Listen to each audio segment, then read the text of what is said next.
Assalamualaikum warahmatullahi wabarakatuh. Nama saya Wildan Arifin dari kelas 10 AKL 1. Di sini, saya akan membahas tentang jenis-jenis lembaga keuangan. Sebelum kita membahas tentang jenis-jenis lembaga keuangan, kita harus tahu apa itu lembaga keuangan. Lembaga keuangan adalah segala badan atau lembaga yang aktivitas utamanya adalah di bidang keuangan, mulai dari menghimpun hingga menyalurkan dana kepada masyarakat. Jenis-jenis lembaga keuangan. Jenis-jenis lembaga keuangan itu dibagi menjadi dua, yaitu lembaga keuangan bank dan lembaga keuangan non-bank. Lembaga keuangan bank diantaranya ada bank sentral, bank umum, dan bank perkreditan rakyat. Sedangkan lembaga keuangan non-bank diantaranya ada pegadaian, koperasi simpan pinjam, lembaga asuransi, dan pasar modal. Lembaga keuangan bank. Lembaga keuangan bank adalah lembaga keuangan yang menghimpun dana dalam bentuk tabungan, giro, dan deposito, kemudian menyalurkan kembali di dalam bentuk pinjaman atau kredit. Jenis lembaga keuangan bank. Yang pertama ada bank sentral. Bank sentral adalah suatu lembaga yang bertanggung jawab untuk menjaga stabilitas nilai mata uang di suatu negara. Bank sentral di Indonesia dilaksanakan oleh Bank Indonesia. Fungsi bank sentral. Fungsi bank sentral itu ada kebijakan moneter, bank sirkulasi, lender of the last resort, dan bankers of bank. Tujuan bank sentral yaitu untuk mencapai dan memelihara kestabilan nilai uang. Jenis lembaga keuangan yang kedua, bank umum. Bank umum adalah bank yang melaksanakan kegiatan usaha secara konvensional dan atau berdasarkan prinsip syariah, yang dalam kegiatannya memberikan jasa dalam lalu lintas pembayaran. Bank umum bersifat umum dan sering juga disebut bank komersial.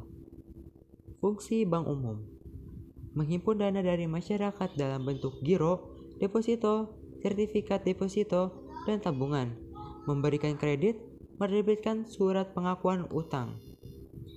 Bank umum dikelompokkan menjadi dua, yaitu bank devisa dan bank non-devisa. Bank devisa adalah bank yang dapat melakukan kegiatan jual beli secara keseluruhan dengan menggunakan mata uang asing hingga ke luar negeri. Contohnya BNI, BRI, Mandiri, BCA, dan lain-lain. Bank non-devisa. Bank non-devisa adalah bank yang bisa melakukan kegiatan transaksi luar negeri dengan wilayah yang terbatas pada negara tertentu saja. Contohnya adalah Bank Nusantara. Jenis lembaga keuangan bank yang ketiga, Bank Perkreditan Rakyat atau BPR. BPR adalah bank yang melaksanakan kegiatan usaha secara konvensional atau berdasarkan prinsip syariah, yang dalam kegiatannya tidak memberikan jasa dalam lalu lintas pembayaran. Status BPR diberikan kepada bank desa, bank pasar, lumbung desa, bank pegawai, dan bank lainnya. Fungsi BPR: menghimpun dana dalam bentuk simpanan tabungan dan simpanan deposito, memberikan pinjaman kepada masyarakat, menyediakan pembiayaan dan penempatan dana berdasarkan prinsip syariah.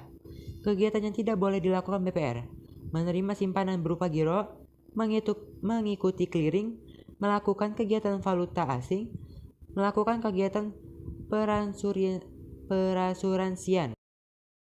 Lembaga keuangan non-bank. Lembaga keuangan non-bank adalah semua badan yang melakukan kegiatan di bidang keuangan, yang secara langsung atau tidak langsung menghimpun dana, terutama dengan jalan mengeluarkan kertas berharga dan menyalurkan dalam masyarakat, terutama guna membiayai investasi perusahaan. Jenis lembaga keuangan non-bank. Yang pertama ada pegadaian.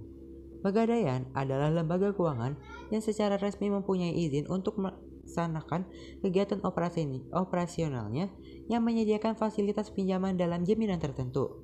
Fungsi pegadaian: menyediakan uang pinjaman atas dasar hukum gadai dengan cara mudah, cepat, aman, dan hemat.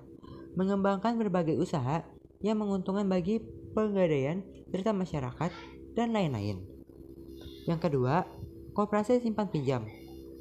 Koperasi simpan pinjam adalah lembaga yang bergerak dalam bidang keuangan dengan kegiatan usaha yang berupa menerima simpanan maupun pinjaman. Koperasi simpan pinjam bersifat sukarela atau tidak memaksa. Fungsi koperasi simpan pinjam: memberikan prosedur yang mudah dan cepat dalam melakukan pinjaman, bunga relatif rendah. Wadah penyimpanan modal yang aman, disiplin, menabung untuk masa depan. Yang ketiga ada lembaga asuransi. Perusahaan asuransi adalah perusahaan jasa keuangan yang menyediakan produk-produk asuransi. Fungsi lembaga asuransi yaitu untuk memberi perlindungan kepada nasabah terkait risiko yang bisa menimpannya. Dan yang terakhir ada pasar modal. Pasar modal merupakan kegiatan yang berhubungan dengan penawaran umum dan perdagangan efek. Perusahaan publik yang berkaitan dengan efek yang diterbitkannya, serta lembaga dan profesi yang berkaitan dengan efek. Fungsi pasar modal. Untuk perekonomian negara, sarana perdanaan usaha, mendapatkan dana investor, sarana bagi masyarakat untuk berinvestasi pada instrumen keuangan, meningkatkan perdagangan dalam rangka mendukung pembangunan berkelanjutan. Itu dia pembahasan mengenai jenis-jenis lembaga keuangan dari saya. Mohon maaf apabila ada kesalahan. Sekian, terima kasih. Wassalamualaikum warahmatullahi wabarakatuh.